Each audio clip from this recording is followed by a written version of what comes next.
Ini juga terjadi penafsiran terutama di lapisan bawah kelompok-kelompok yang berkaitan dengan keagamaan.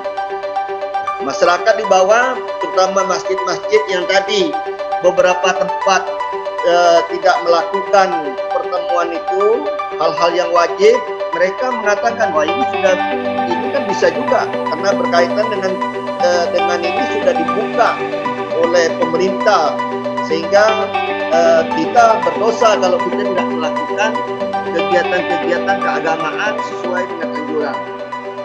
Ini implikasinya.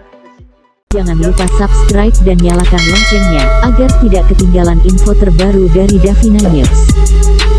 Namun dengan beberapa catatan yang perlu menjadi perhatian bagi kita bersama. Yang pertama, Kementerian Perhubungan memang ini terus terang saja.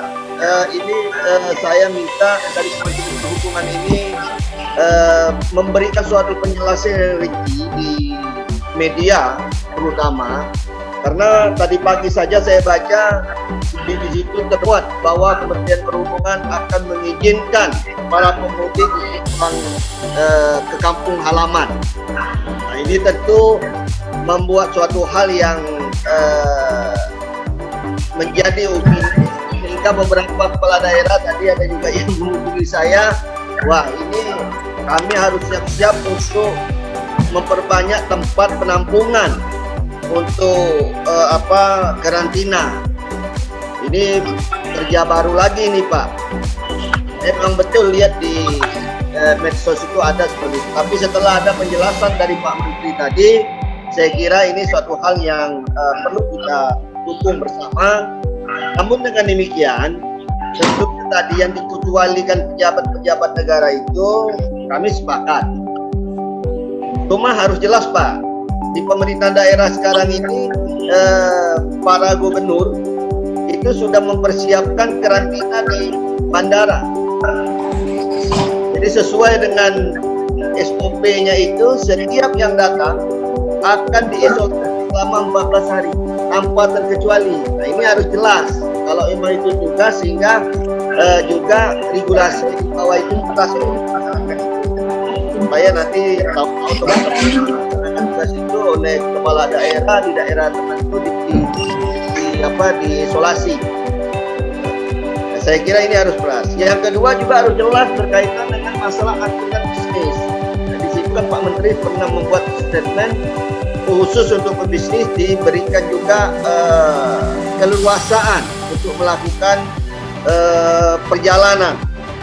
Artinya bukan pulang kampung maupun mudik. Perjalanan berkaitan perjalanan bisnis. Ini harus jelas kriterianya. Kalau tidak juga bisa disalahgunakan. Karena memang supaya masyarakat ini jelas, terutama di kelas bawah ini juga jadi penafsiran Pak. Ketika ada statement dari Menko Maritim dan Menko Polkam berkaitan dengan masalah relaksasi atau pelonggaran terhadap kebijakan PSBB di Jakarta, akan membuka beberapa tempat kawasan-kawasan bisnis. Ini juga terjadi penafsiran terutama di lapisan bawah kelompok-kelompok yang berkaitan dengan keagamaan.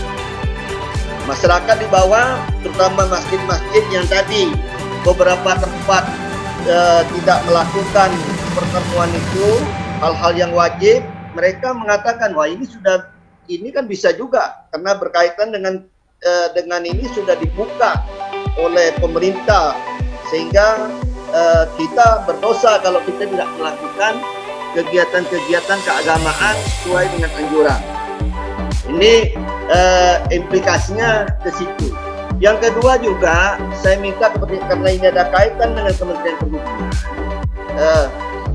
dalam kesempatan ini psikologis masyarakat juga harus dipelihara.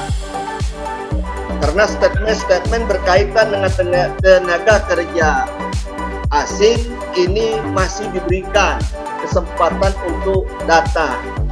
Ini saya kira perlulah dalam kondisi seperti ini, supaya kita berharap COVID ini cepat selesai. Karena kalau seperti ini penanganan kita, selalu terjadi kontroversi di bawah, ini juga pasti membawa dampak opini tidak baik keluar. Orang juga akan ngeri juga datang ke Indonesia karena dianggap Indonesia tidak aman.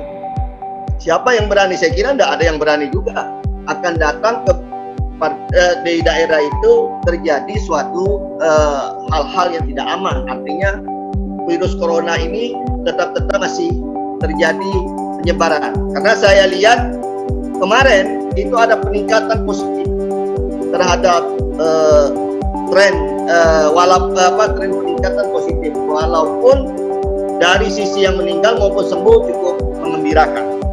Bahkan di daerah saya pagi tadi saya berbicara dengan Pak Gubernur, ternyata hari ini peningkatan luar biasa, ada 500 yang positif di seluruh daerah. Nah, ini tadi mungkin benar juga apa yang disampaikan oleh Menteri. Nah, saya kira ini penting. Kemudian yang terakhir, tadi juga sudah disinggung oleh Pak Menteri Perhubungan, ya tentu saya minta kepada Pelindo II ini harus tetap protokol kesehatan naik pesawat itu harus bisa terjaga. Karena pernah terjadi di Kalbar ini, kebetulan di dapil saya ada masyarakat yang datang dari Jakarta, dia sudah dinyatakan positif, sehingga dia naik pesawat, banyak beberapa orang di situ juga ikut terjangkit. Setelah dites juga positif.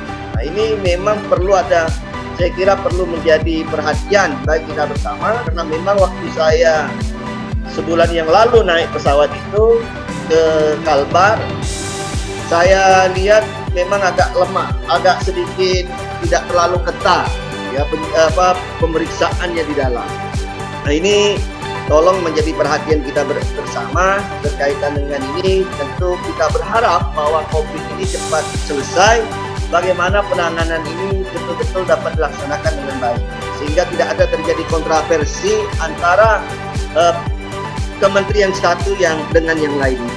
Ini mungkin tambahan dari saya, Pak Ketua. Terima kasih. Saya akhiri. Wallahu muwaffiq ila aqwamit thariq. Assalamualaikum warahmatullahi wabarakatuh. Selamat siang dan salam sejahtera.